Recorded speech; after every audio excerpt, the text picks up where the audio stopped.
welcome to episode 164 of Cinematary. I'm your host, Zach Dennis, and I am here with Dylan Moore, Lydia Creech, Nathan Smith. And in today's episode, we will be talking about movies we saw this week in part 1. And in part 2, we will be continuing our October horror series with 1932's Freaks. But first, let me say on those intros, why was everybody asking a question? It was like, Dylan? Lydia? Nathan? I was just... Yeah. I have to check in. Let's try to be... It's my name, but I don't refer to myself by my name. Okay. I don't. It's not setting the mood for the episode, really. I'll try to be more certain about my own name next time. You know, in the spirit That's really all I ask. In the spirit of the Blade Runner movie coming out, you know, I think we're all just a little mixed up about our own identities and not sure if we're human or I'm just machine, asleep. You know, I don't know. and our asshole director can come along and just tell us. And just let us know. Let's go ahead and get into movies that we saw this week. Nathan, let's go ahead and lead with you. Yeah, so the first movie I have to talk about this week is a very new release. It was briefly talked about by Darren Hughes a couple weeks ago on his TIFF recap. And that movie is Zama by Lucrecia Martel, a filmmaker from Argentina. It's her first movie in almost a decade. She did 3 movies in the first decade of this present century. The first of those is the only one I've seen, La Ciénaga. I watched it a few years ago. I really like it. The Spanish in English, the title of that movie means The Swamp. And it's this very interesting movie kind of about class divisions in Argentina, which is a theme that, from my understanding of her works, is something that she is constantly grappling with. So I think Filmstruck just put that one and her other film on their service. So you should, if you haven't seen any of her stuff, La Ciénaga is a Criterion movie, so there's a good DVD of it out there too. But yeah, you should definitely take advantage of that if you haven't seen any of her movies. They all have really rich sound design, and this new one, Zama, really continues that, which is kind of one of the things that I was really looking forward to seeing it. There's really nobody else, I feel like, who uses sound quite like she does.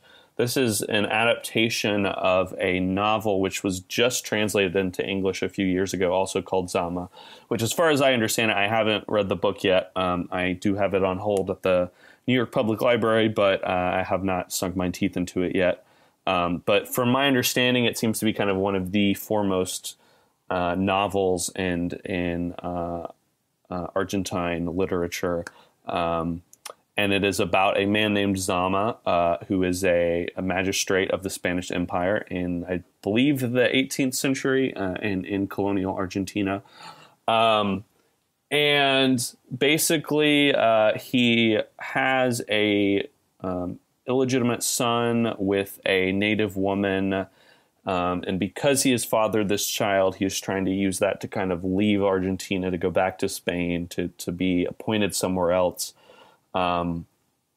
Just because he finds his experience there to be incredibly miserable. And the whole movie is kind of this grand cosmic joke at Zama's expense. He constantly asks his superiors if they will write letters to the king on his behalf. Most of the time they have no idea what he's talking about. They'll repeat sentences to him over and over again. Or you know, he'll ask the governor, like, hey, can you do this favor for me? And the governor will be like, I will do this for you if you do this thing for me. So Zama does that thing and then goes back to the governor. The governor's completely forgotten what he had promised Zama, and that just kind of continues, which sounds really annoying, but it's actually really funny. I saw the premiere screening of this at the New York Film Festival, and one of my friends, Jason Miller, was also there and saw it.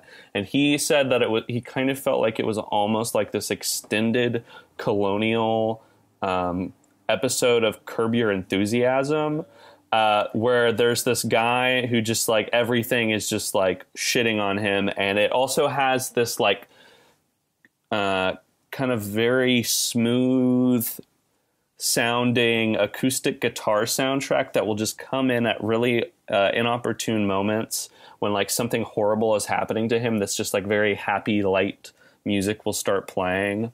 And there's just like a lot of weird gags in this movie. Like there's this scene every once in a while, you know, I mentioned that her sound design is just like nobody's business. And there will be these moments every once in a while where somebody will be talking to him and Zama will start to zone out and this kind of like throbbing, pulsating tone comes in. And there's one of these scenes where he's talking to someone and we're just fixed on his face, but in the background is this llama that's basically kind of like photobombing him and just like is first in the background out of focus and then just starts getting closer and closer. And I was just like really cracking up. I mean, other people, I don't know if they thought it was as funny as I did. I mean, they're definitely, you know, being a movie about colonialism, it definitely has some kind of some dark things in it and goes to some kind of messed up places. But for me, I think it's sort of what I maybe wanted something like The Lost City of Z to be, because that movie I really took issue with because it took this person who was incredibly complicated and problematic and really kind of cleaned them up and turned that story about colonial exploration into one about creative obsession. And this movie is very much about colonialism, and it uses cinema. I mean, a lot of people, I think, when she was adapting this movie, were like, how are you going to do this? You know, this is this really legendary novel. I don't know how you could turn it into film.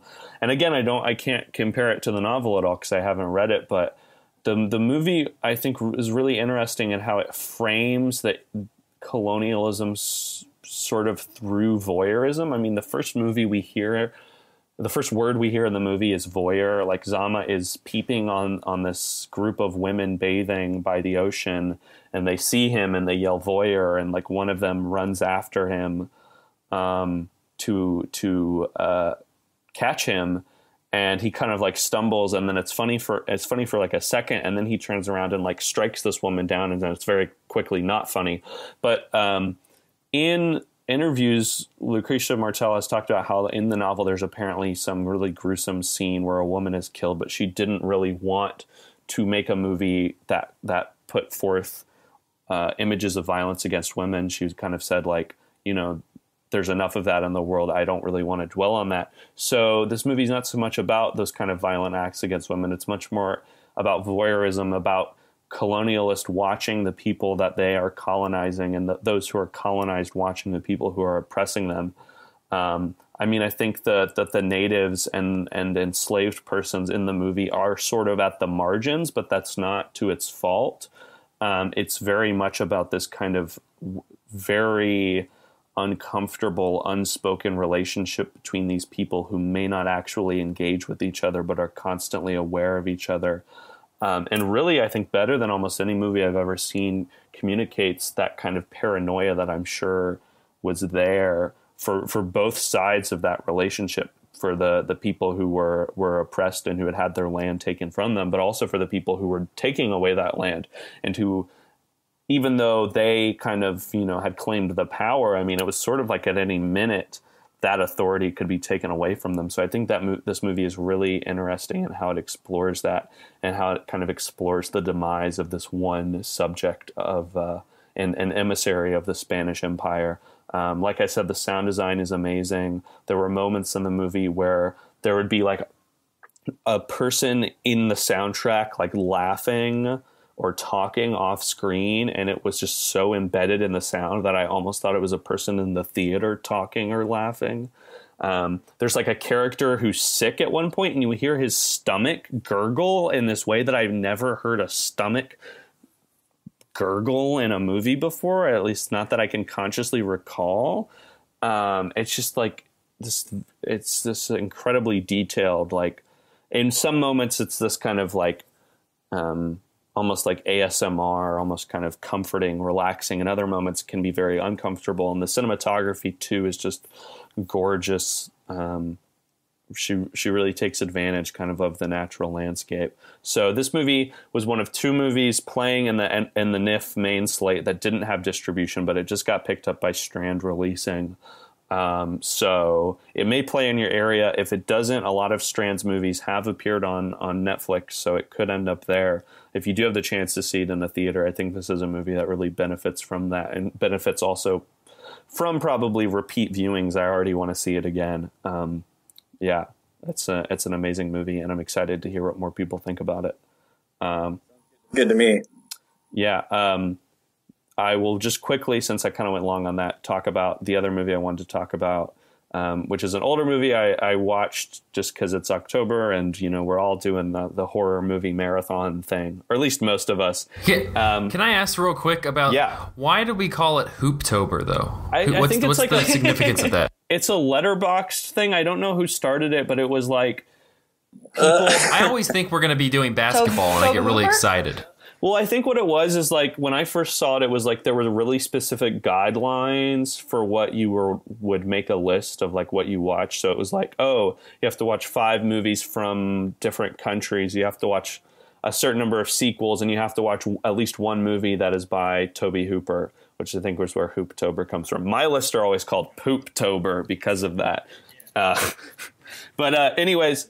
This movie had been on my watch list for a while. It's from 1990. It's called Death by Temptation. It was released by Troma, the kind of infamous distributor behind movies like Toxic Avenger.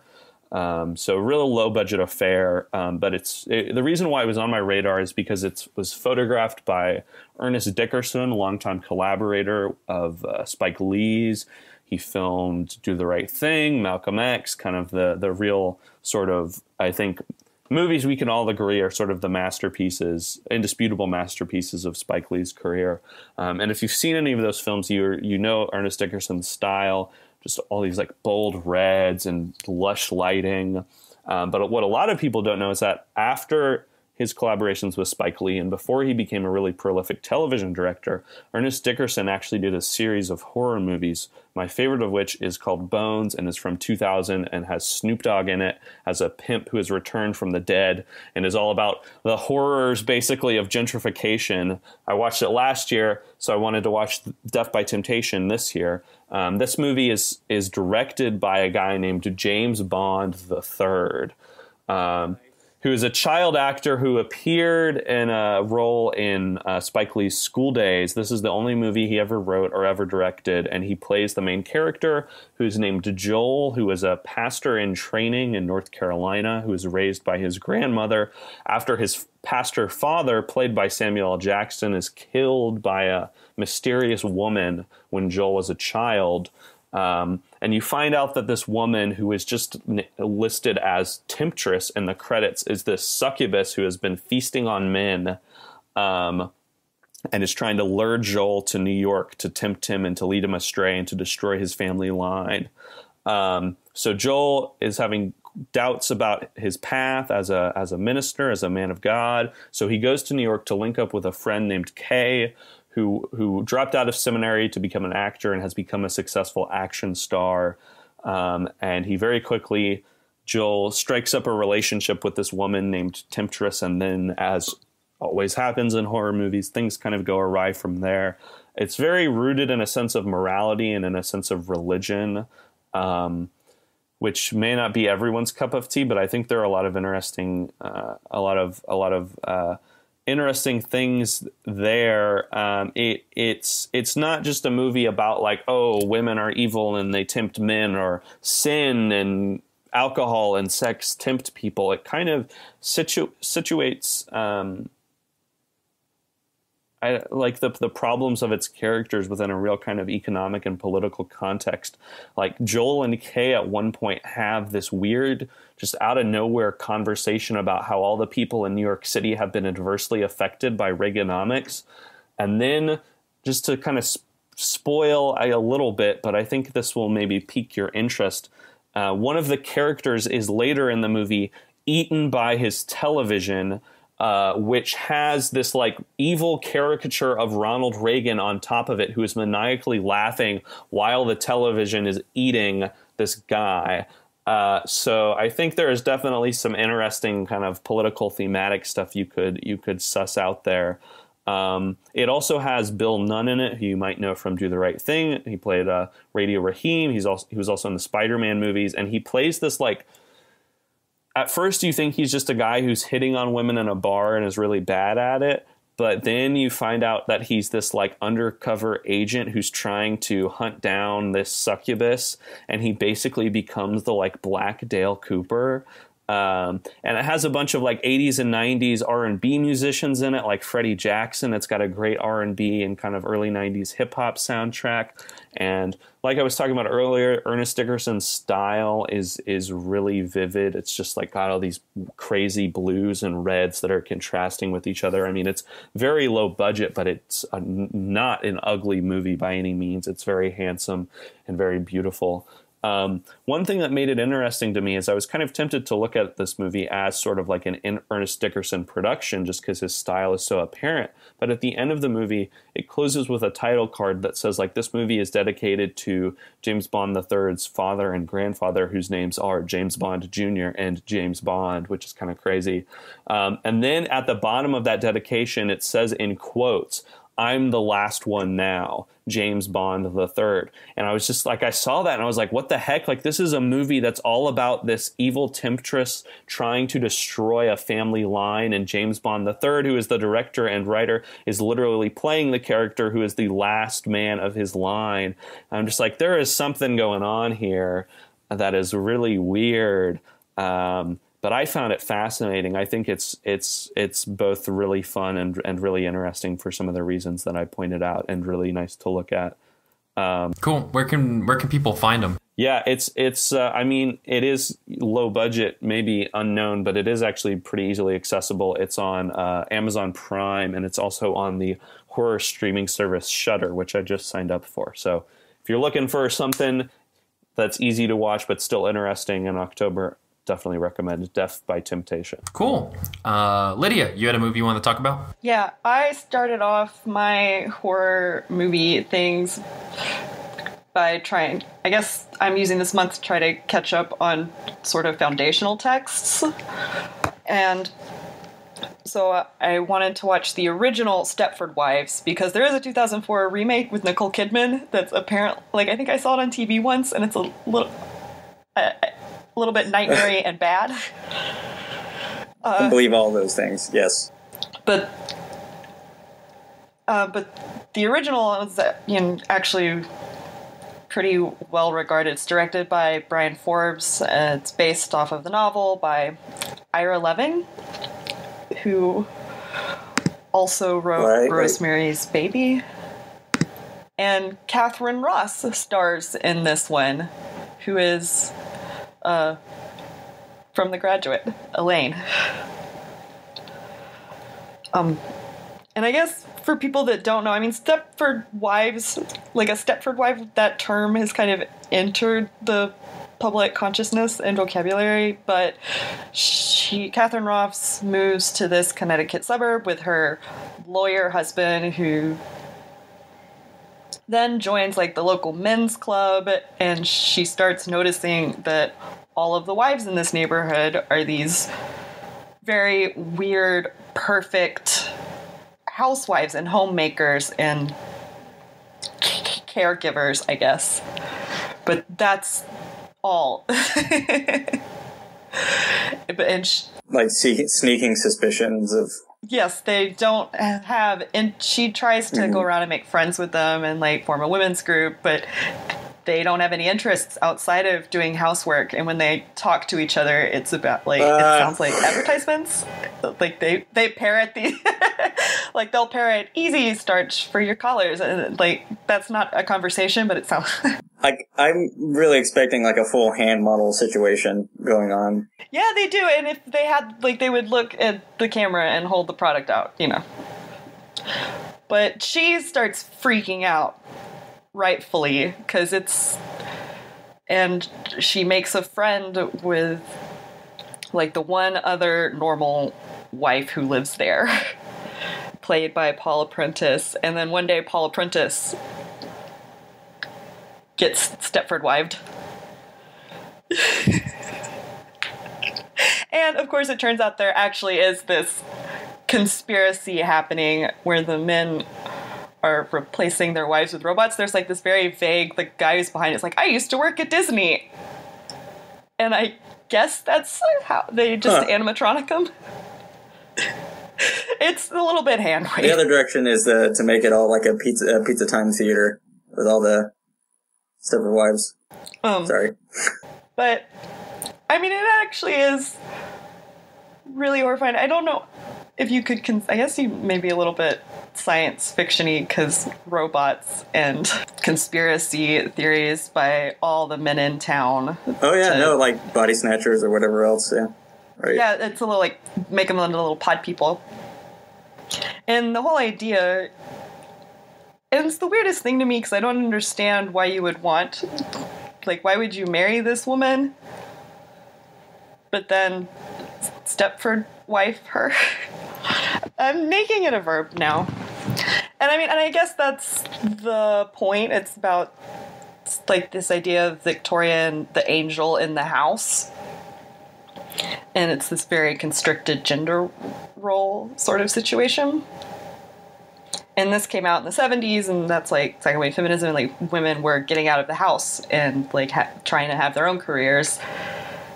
And so I guess there's some sort of, like, panic about that. To be fair, when I think when you get married that both sides are Stepford did, and they both get boring. Yeah, they both get a joint Facebook page. Yeah, it's just awful. Yeah. Hashtag anti-marriage. Sure. I know. This podcast is anti-marriage. I mean, it's kind of this idea of the men kind of move into this very rich people town, and so they start having to work like 80 hours a week, and then like be contributing members of this society in an economic sense. And so then they come home, but they don't want to deal with their kids that they made, or help with the house that they own. Like, it's domestic sphere is the woman's place, and she makes it perfect in order for her man to come home and relax, and then he can go to work the next day and be very productive and do his very constricted gender role thing. Except I'm awful and I didn't buy that because, like, fuck you, don't turn your wife into robots. And also, don't have sex with robots. That's a whole nother level of things you shouldn't be doing. I feel like it's a whole other issue to address outside of the sexism thing. Yeah, I don't think they were thinking about AI stuff, and... But, like, hey, it happened in Blade Runner, and you should also don't have sex with the robots. Like, robots don't want to have sex with you. Because they don't. They'd probably want to have sex with another robot. I don't know. This podcast is anti-sex with robots. I am. Where can people, if they want to watch Stepford Wives, where can they find it? I actually think you can rent it from YouTube, which makes me feel weird. I don't feel like YouTube should be renting movies, but it's on YouTube, I think, for money. Oh. For money. Yeah, I got a DVD. I don't know. It's on YouTube for money. Probably also your local library, for what it's worth. We have about 5 minutes left. Dylan, you had a movie you wanted to talk about? Okay, sure. I'll get through it pretty quick. I watched Clooney Brown. Came out in 1946. It's a late in his career Ernst Lubitsch directed movie. I think it is like the last one he directed by himself, because two of the later ones were like taken up by Otto Preminger, if I remember correctly. And this one's set like on the dawn of World War II, like right before I guess war actually gets declared. And it follows Charles Boyer and Jennifer Jones. Charles Boyer is was he a Czech threat against Hitler, supposedly, and he kind of goes to London to seek asylum, or at least to get away from the pressure. But as it kind of plays out, you're just like, I don't know, is he? Like, no one's really searching for him, and it kind of just seems like he's hanging out and with stuffy shirt London and English people. But it follows him and Jennifer Jones. Jennifer Jones plays the aunt of a plumber, and so there's this guy that was throwing a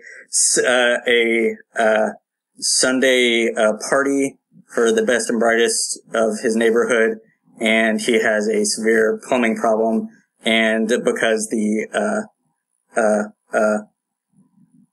uncle of the family can't go there to do the plumbing. Sorry, did I say aunt of a plumber? That was confusing. I meant niece. Just realized that. Yeah. Family relations. Good. It was really funny though, because I was just like, why did they have to specify this is my aunt? I'm a plumber, but she's not that directly associated with me. So he's not available to do it, and so she's really gung ho about plumbing and excited. And both Charles Boyer, who's at the party that hasn't started yet, and the guy who's throwing the party is just confused, but just letting her go for it. And she is great at plumbing, and so it's like they get it fixed. It's all great, and they celebrate with a little bit of champagne to congratulate a almost impending bad party. And the uncle ends up showing up and is really pissed off about it, and so sends her to the English countryside to a rich family to be a maid.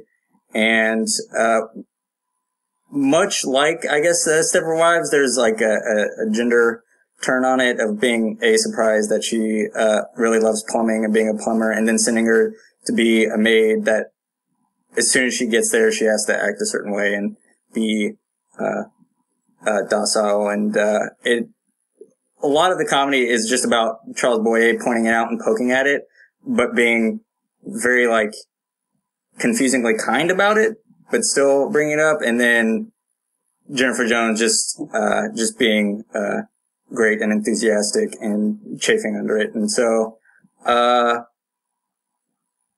there's just a lot of good comedy and manners in it. I would recommend it, especially as anybody who likes Lubitsch movies to begin with. So where do you kind of rank it against the rest of his stuff? Oh goodness, maybe I really don't want to, but maybe like my third favorite underneath like To Be or Not to Be and Angel. Probably, yeah. So, but it's still very good. There's some great touches. Charles Boyer is surprisingly as a debonair cut up.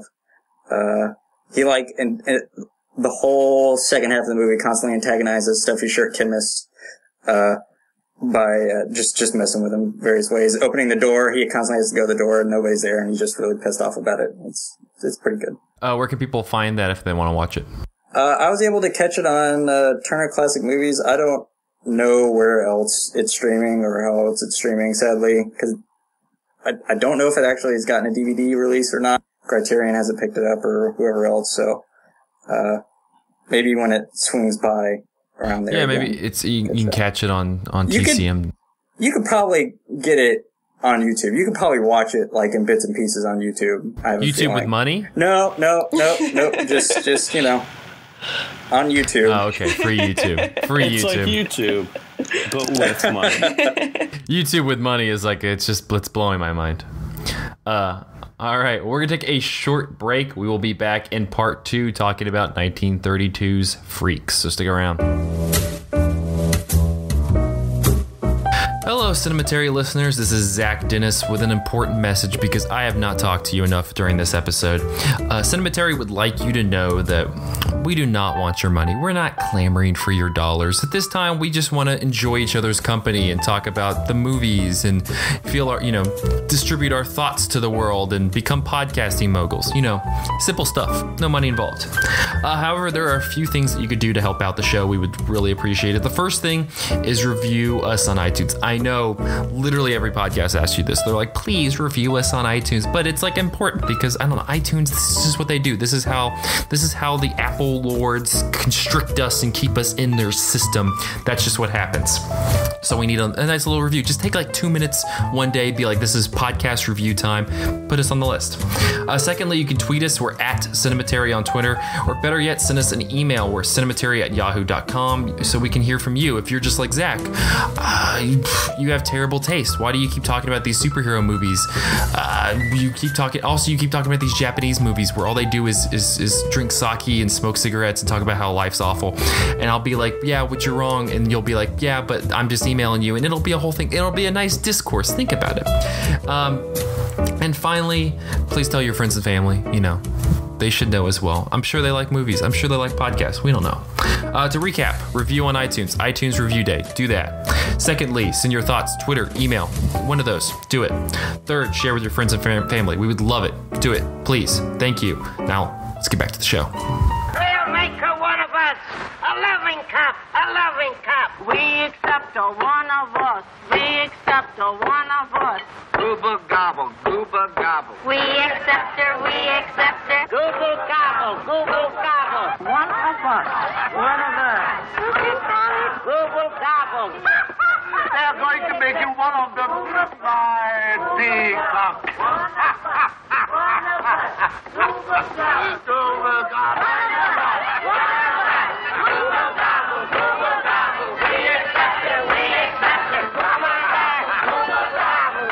And we are back with part 2 of episode 164 of Cinematary. In this part, we will be continuing our October horror series with 1932's Freaks.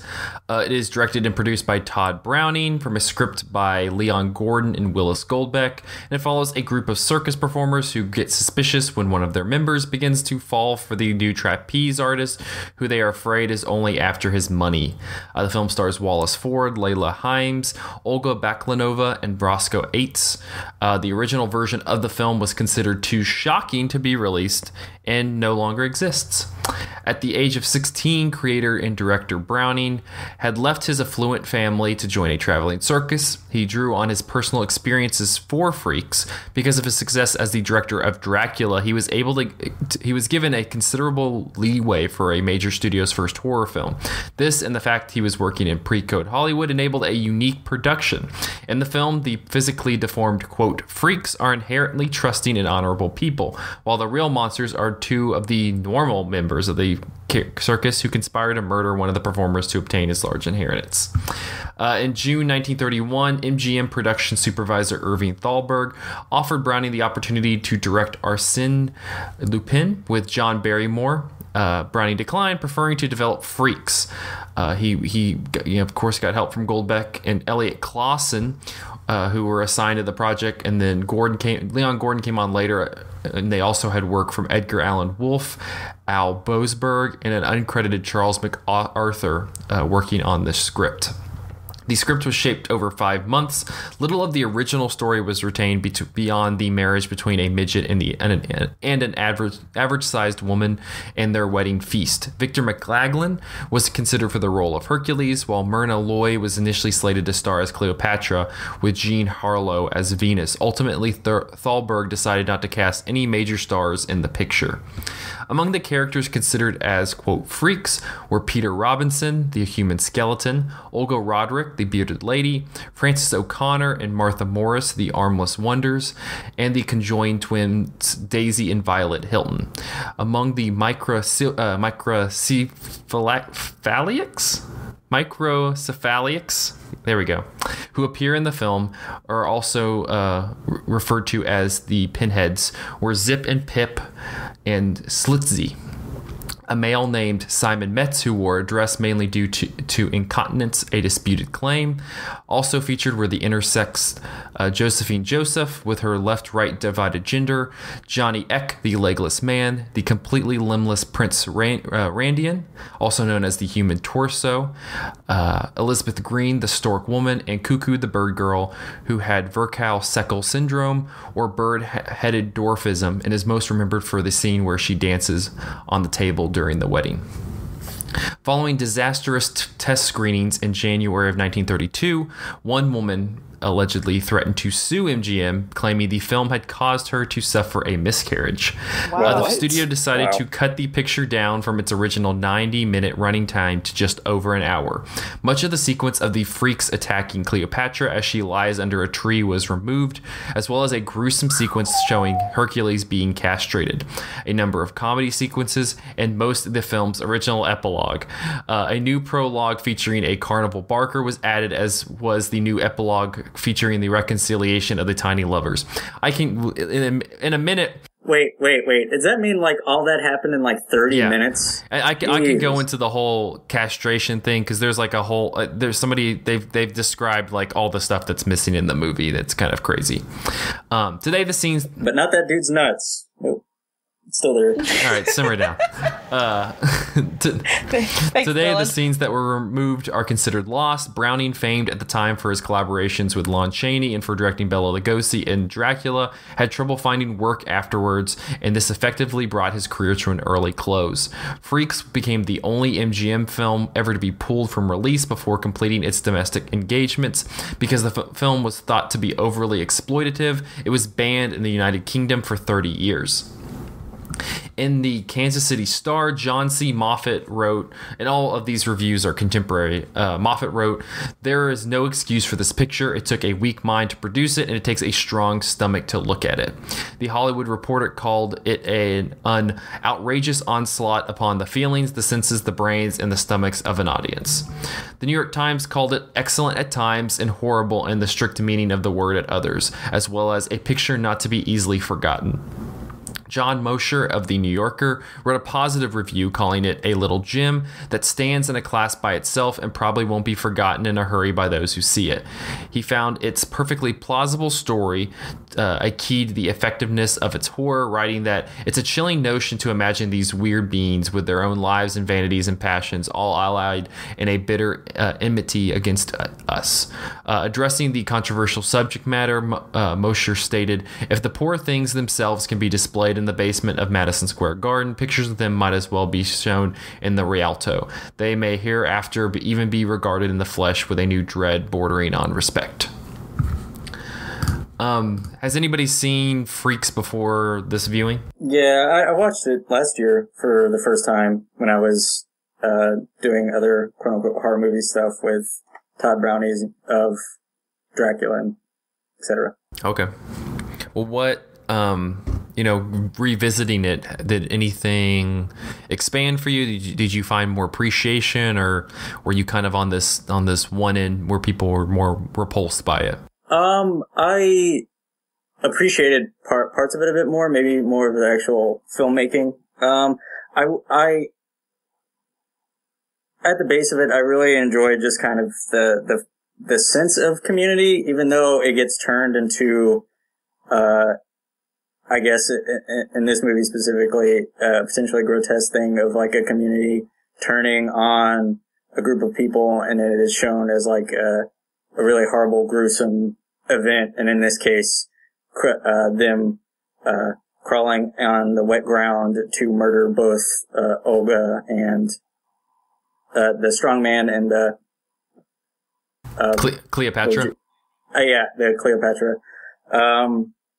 But before it hits that moment of horrible revenge and murder, like there was just actual really sweet moments with just about all the characters. Maybe my favorite is with oh my god, what are their names? I cannot remember. They escape me. Hans. Is it the conjoined twins? No, Hans and his wife or his Frida. Girlfriend. Yeah, Hans and Frida. Just like their some of their moments together, even though that they go back and forth between English and German. That like sometimes just the way that they look at each other and the way that they emote at each other is just really really nice and sweet and great. But apparently they were also brother and sister, so that's something to think about. At least developing rapport with somebody. So overall, though, I feel like I appreciated more about how they Todd Browning and his cameraman like built this feeling of community, but also being watched. Is just like just about every event that occurs in the movie, there's always a third person just kind of off screen that's watching it occur. So especially like everything that happens with Hans and Cleo, usually there's somebody in the window watching it happen, and then that's like a mix of creepy voyeurism, but also in this case turned as like a protective bent, right? That they're all kind of suspicious about Cleo's intent with Hans, and so. Mm-hmm. Yeah. Nathan, what about you? I thought it kind of had at least the sort of the first part of the movie, before kind of the tension really ratchets up. I thought that almost sort of bore a resemblance to kind of like early musical review type films that maybe have a loose storyline or incidents connecting events that you see on screen. But that it was like those movies, that it's kind of much more of a showcase for performance.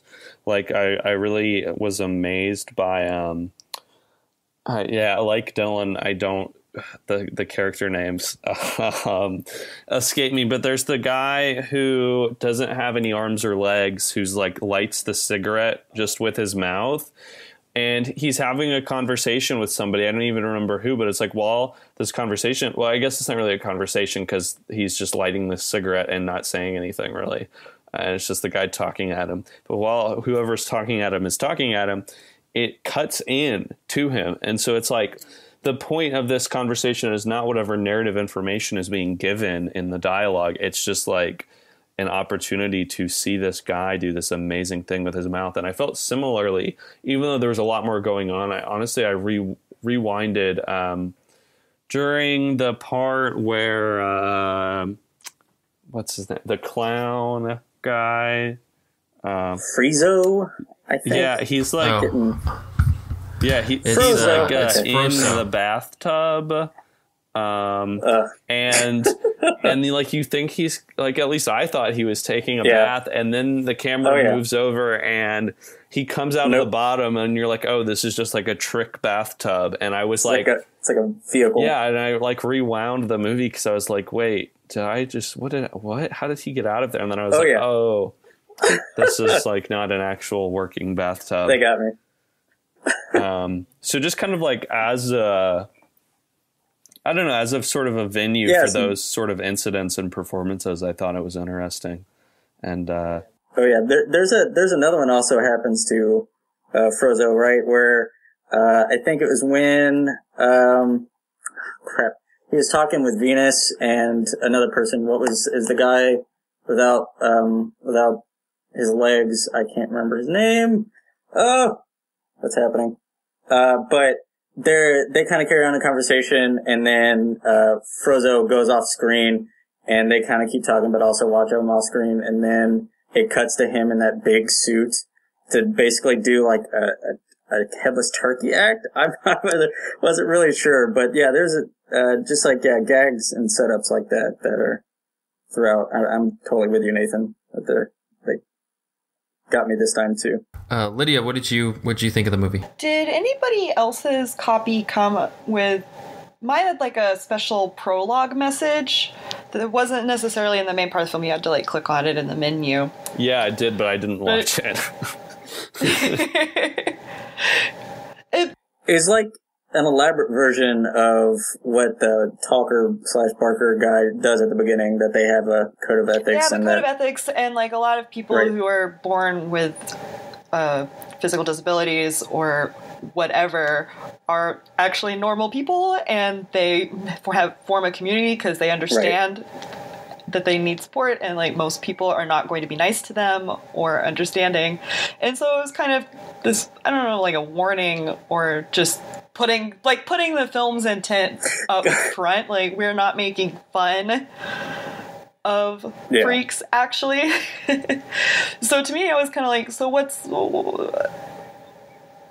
I don't know if it was added after the fact or like why people responded like so horrified to it. Because it's mostly like you were saying, Nathan, like these really fascinating performers. I mean, and right. I mean, some of it could be marketing ploy. You know, I mean, Right. like even considering to your point, the content of most of the movie that it is framed as a horror movie, even though most of it is just like there's some circus people hanging out. You know, it's good. So I don't know if it's just like. Marketing pushing some of that notion that then it's like, oh, well, wait, we're not actually. I mean, I guess what happens to Cleopatra is horrifying, like being chased down by a mob and then disfigured. Somehow. But like, it also didn't. Turned into a turkey. I don't. Unclear. Yeah. But, like, it also wasn't, like, this sustained, like, when I think of a horror film, just kind of like this sustained feeling of disgust or tension or suspense throughout most of the running time. So... Well, that's definitely what I was thinking about, because this is I've always seen this associated as like this horror classic, and there's really no horror elements in it outside of the ending portion where the carriage breaks down and all of the different circus members are attacking her and the other guy, but there's nothing. There's nothing horrific about it. I honestly, this is about an hour long. The first 25, 30 minutes of the movie kind of feel like a Richard Linklater hangout movie where you're just bopping between the different characters and they're just talking about random stuff and you're watching them go about their lives in between performances. There is, though, this kind of, I feel like this weird tension in the movie between all of the circus folks, between them kind of being portrayed as very just, normal human, and you're kind of like getting to know them, you're getting to admire them for their skills and abilities, and you're seeing them all interact with each other and have this community. But then they just do this like horrible thing at the end, which is, I mean, in some sense, maybe not in like our own moral universe, but within the world of the movie is justified because she's terrible. But it's like, it is very weird that on the one hand, this is trying very hard to humanize these characters who may have not been humanized previously, but then they just like, there's this like mob of them pursuing her in the woods. And it's like, I'm like, I'm not like, I don't like this character, and like, she deserves some payback, but I'm just like, this is also like kind of just a little creepy, just all of these, just, and then we it's turned like her into a turkey. Yep, it's like it kind of sells out its entire structure that it's had before, because I think that it does have these really humanizing moments between all of these different characters. I think there's kind of little comedic sequences. I really found the entertaining portion, the one guy who stutters, who's married to one of the conjoined twins, who's always fighting with her other conjoined twin because he just wants to spend time with his wife, and then at near the end, at one point somebody else is going to marry that conjoined twin, and they're like, oh well, I'll see you at our house, oh well, we'll see you at your house. That whole exchange was kind of entertaining, but then all of this stuff starts happening, and so it's like it just kind of switches to this sinister, they just like switch, like, it's kind of it seems almost out of place and strange. I mean, it's interesting to me, you kind of mentioned this idea of Freaks as like a horror marketing ploy, and then that's not what most of the body of the film is about. But the chicken lady thing, that's actually this frame story by like the guy who's running this outside circus thing. And maybe it's not that smart, but it is a little bit like he's telling this story of freaks and then kind of selling them out in the end as like a marketing thing for chicken lady, getting people in, like just to like a mischaracterization of like, see, like you wouldn't come to see this movie unless we had to do all you thought these there other was things. going to be like horrible mistreatment of like population of people. I guess gotcha, they're people, but also using it does to this crowd of After thinking about it, it does sort of like that sort of switch in the movie does kind of make sense. I don't know if any of you guys have read the book Geek Love by Catherine Dunn, which is a really great novel about circus freaks.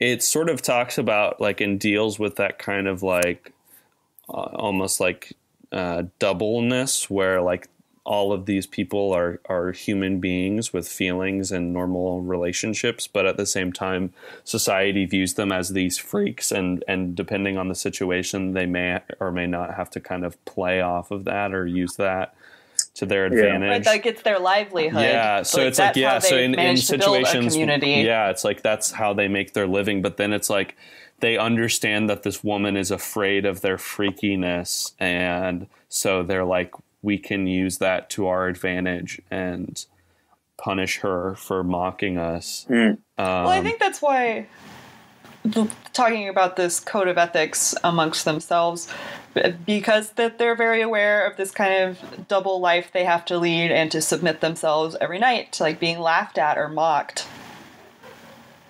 And then they opened their arms to let her into their community when she married Hans, and again, it doesn't justify mutilating another person, but there's also like this act of betrayal, not just to Hans, but everyone in the circus. Yeah. Well, yeah, she after they sit there and have the whole, it's a very famous sequence, but they have the, we accept you, one of us.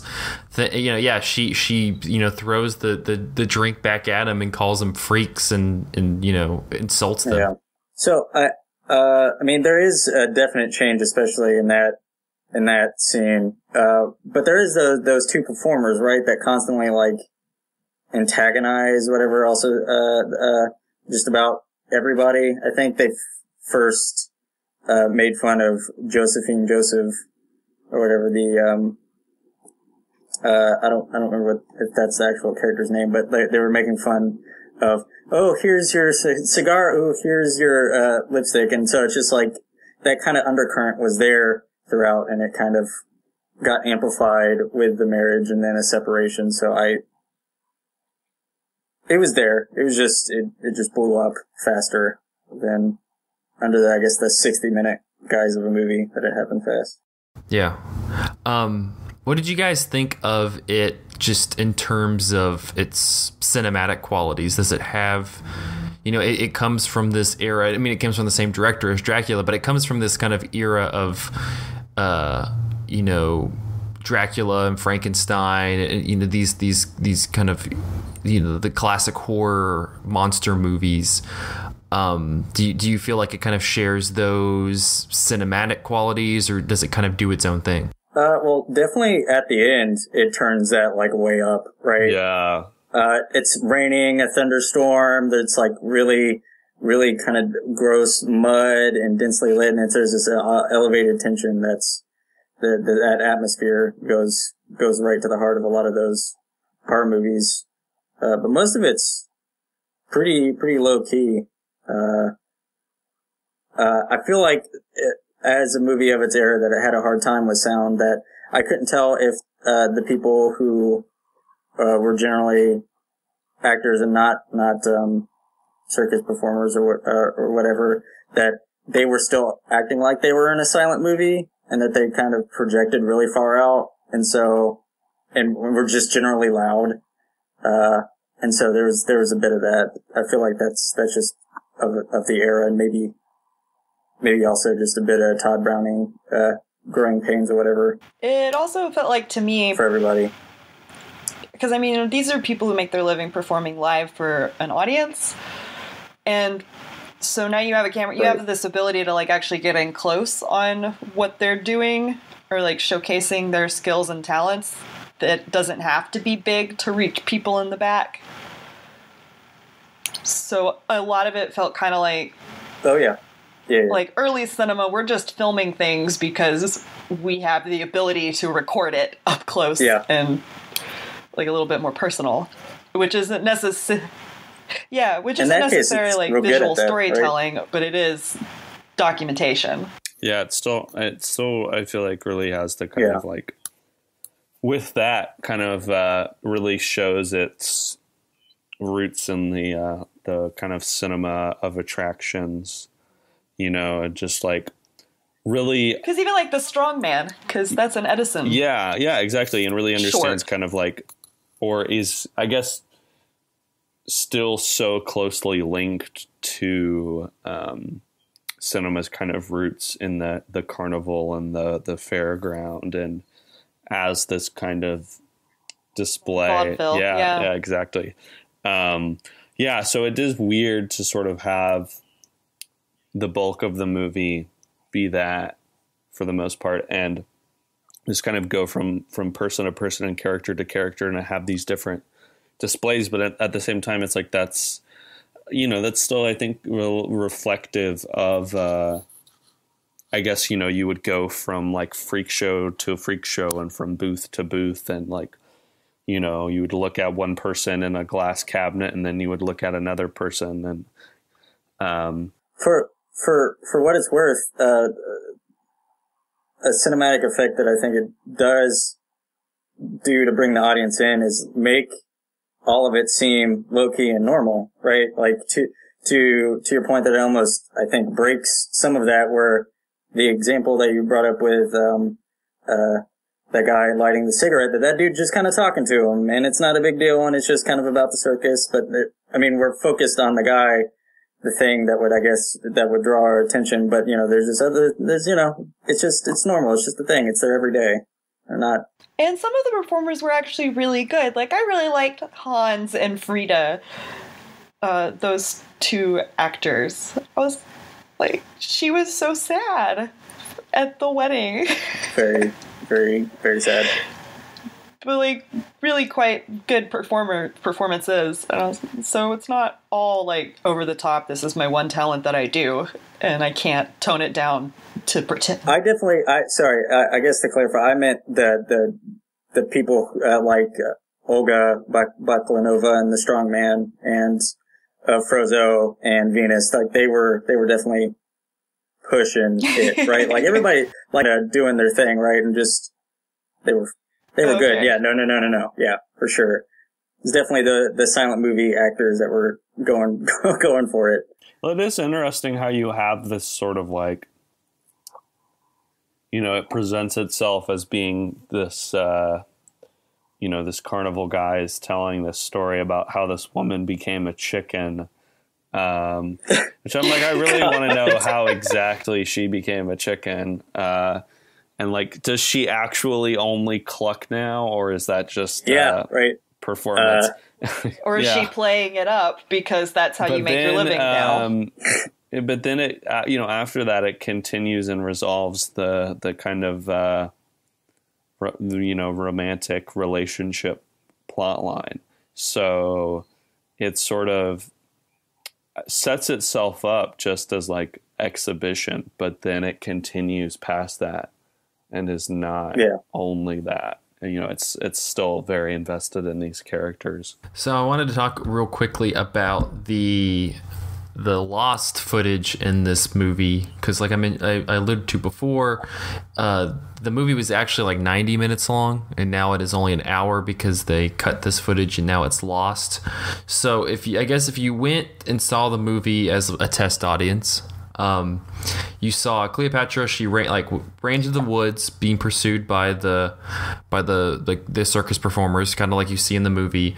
Then a bolt of lightning hits a tree and it crashes on her, and it allows them to catch up with her. And then they swarm her, and she starts screaming. And then it cuts back to the caravan where the wagon is on fire, and the people and the guys are still fighting. They're able to put out the fire, and then they hear her screaming in the woods, and so they run out to see what's happening there.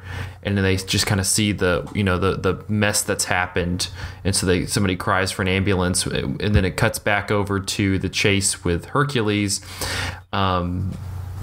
and the pursuers like catch up to him and pounce on him, and the film cuts to black, and then it picks up 3 years later, and Venus and Froso are a couple, and they have they're married with a little baby, and they go and visit the woman who is the kind of mother figure for the three girls, Zip, Pip, and Slitsky, who, and she leads them to the special exhibit, which is a pit with Cleopatra as the chicken woman, and then she tells them that Cleopatra is senseless, cannot speak, and understands nothing, which is for the best, and that Hercules is there, and he's singing soprano because he has been castrated. Wow. And that's how the movie is supposed to end. That's bold. I don't know. Is that? I mean, does that change how you like if that was the ending for the movie? How would that change it for you? Because the ending that happens now, the happy ending, was tacked on by MGM. There's a lot more brutal of an ending if that's. The Browning didn't even direct it. It was MGM did that. I was gonna ask if that last bit where they resolved the romance. Okay. I guess for those listening, the ending, if you haven't seen it, is like the Hans character who him and Frida kind of reconcile, and it's like this happy ending, and it fades to the end. So it's not. There's no castration. I mean, I think it would have been just off screen. I think it would have been too much to actually show any more of Cleopatra and Hercules being mobbed, and instead of just like the build up and then cut to black. Still, right, yes. It would have been a little bit without the Hercules kind of castration ending, though. The comeuppance is they murdered him off screen. So it's not like there's a lesson being learned by any. Yeah. Better to murder than castrate. Or not, I don't know, which. Better to sing soprano than be dead. Well, because it's like you face this rejection, so then they really make you one of us. Except for Hercules in this version is just dead. But I don't know if it's like any more. I mean, that's brutal and awful for sure. But the moral lesson though kind of makes it even a weirder thing a little bit to me, because like Hans is okay because he has a lot of money now. And I don't know which is no. I think he inherited that money. I don't know if he always had it, but because part of the thing was that nobody knew, but he inherited the money. Yeah, and then when Cleo and the strongman found out, then it became kind of a kill him now while he inherited that money, and then we can get it. But the point being is that there's this other kind of morality that's going on where like they are the most normal looking of the circus performers, and so I don't know, to me that's a little weird. I don't know what else to say or do about that, but well, one thing, not exactly continuing this point, but one thing about this movie that I was surprised by, for some reason, I knew that like, oh, there's like a woman who's a chicken, like I knew that.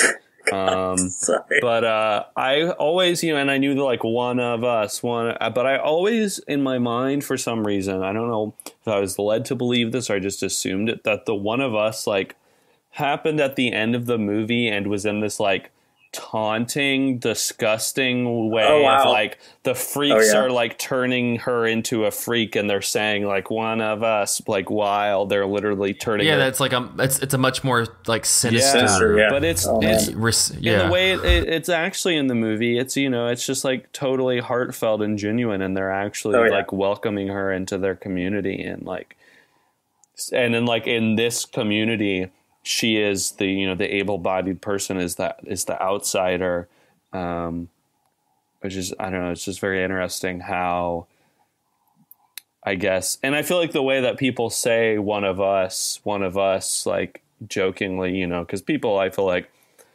maybe, it's maybe not a mainstream reference, but it is a thing that gets referenced still. It's like, it is kind of, it isn't in a sinister way. Things without, it gets, it gets turned now to stuff Yeah. like Hot Fuzz and, I mean, even Invasion of the Body Snatchers, right? Where it's those similar words is like, whatever, for the greater good being repeated in this really dead ritual kind of. Well, it's been referenced way. in the. Yeah. It's an assimilation in a scary way, rather than welcoming. Yeah. Well, there's the scene and more recently in Wolf of Wall I Street forgot where they're all about chanting like one of us, and it's like this more camaraderie thing. I think a lot of the times that happens because it gets in the culture and people don't actually go look at the original source. Same. That's the problem with every reference ever. Because like it is.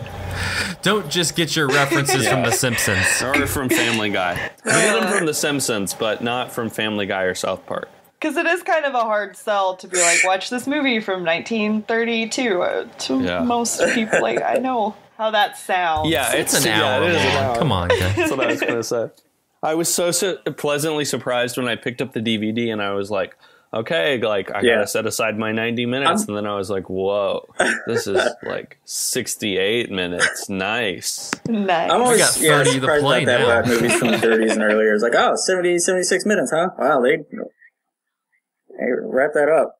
They were economic. Any final thoughts before we wrap up? I got one. The lady who plays Cleo, Olga Blacklanova, to her credit, I mean, she's sinister and, manipulative and awful in this movie in her own way, even if it's overblown. But she's, I think, really good in that, Docs in New York, that Joseph von Sternberg, movie that came out, I think, 6 years before this one, where it's a silent movie, and she, is really good in that. Like, her face is really captured well. Oh, wow. I didn't even know it was her. That's an amazing movie. I love that movie so much.